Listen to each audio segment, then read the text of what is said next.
अस्सलाम वालेकुम। मेरा नाम डॉक्टर अज़रा महमूद है and I am working as associate professor in centre of excellence in molecular biology which is part of the University of the Punjab, Lahore.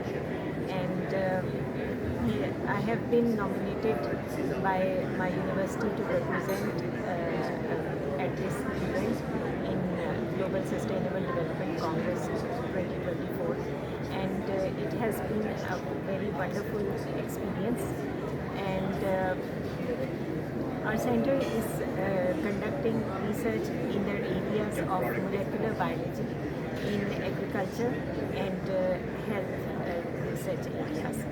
And in case of agriculture research, we have recently commercialized up to 6 cotton varieties which are genetically modified hybrid varieties, and they are weather resistant and insect resistant and better yielding or better yield producing varieties. Similarly, we are working on rest of the crops as well in the same dimensions. In the area of health sciences, we have multiple research groups working in the field of molecular biology, like genetic diseases, genetic screening and diagnosis, forensic research. Then we have stem cells and regenerative medicine group. We have genomics group and biopharmaceuticals and nutraceuticals groups. So there are multiple groups working in areas of health molecular biology. My own research pertains to stem cells and regenerative medicine, and we have been using umbilical cord, which is basically baby cord, derived at the time of C-section deliveries, and we work with baby cord stem cells and lipoaspirate derived stem cells. Both of these types of stem cells, they are very much regenerative in their potential, and they are non-immunogenic, means that they don't stimulate any immunogenicity when infused in any living subject or in any patient.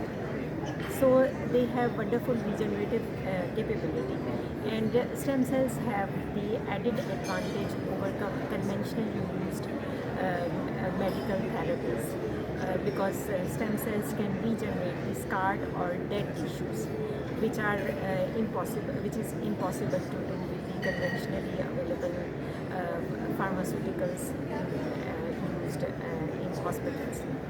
So in case of stem cells, we are working for the regeneration of multiple organs, which include like cardiomyopathies. We started our work with the repair of cardiac regeneration, and we have been working with myocardial infarction, which is also called as heart failure, diabetes-associated cardiomyopathies, and similarly aging associated cardiac defects as well. Then we shifted on to skin regeneration, cartilage regeneration, and liver regeneration.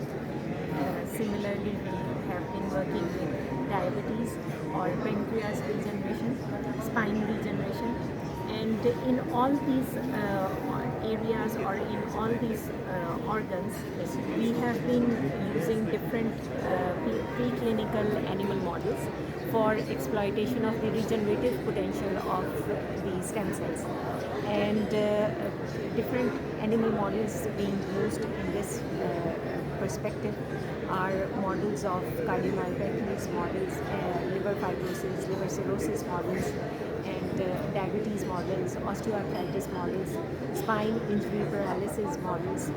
So there are multiple we have been working on numerous tissues for studying the regenerative aspects of various types of stem cells.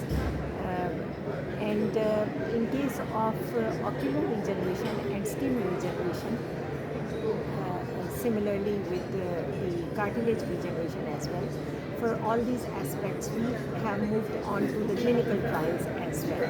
We have registered multiple clinical trials in this perspective, and we have found very encouraging results such as in case of diabetic foot ulcers.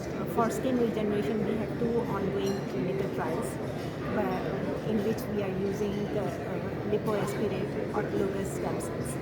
And for one of the clinical trial in which we are targeting diabetic foot ulcers, one of the patient had very encouraging results, and one of the patient's diabetic foot ulcer got fully repaired or fully healed within 15 days, and that diabetic ulcer was almost there for more than a year on the diabetic foot of that patient. So these results encourage us to do more research and go into more clinical trials for the benefit of the community.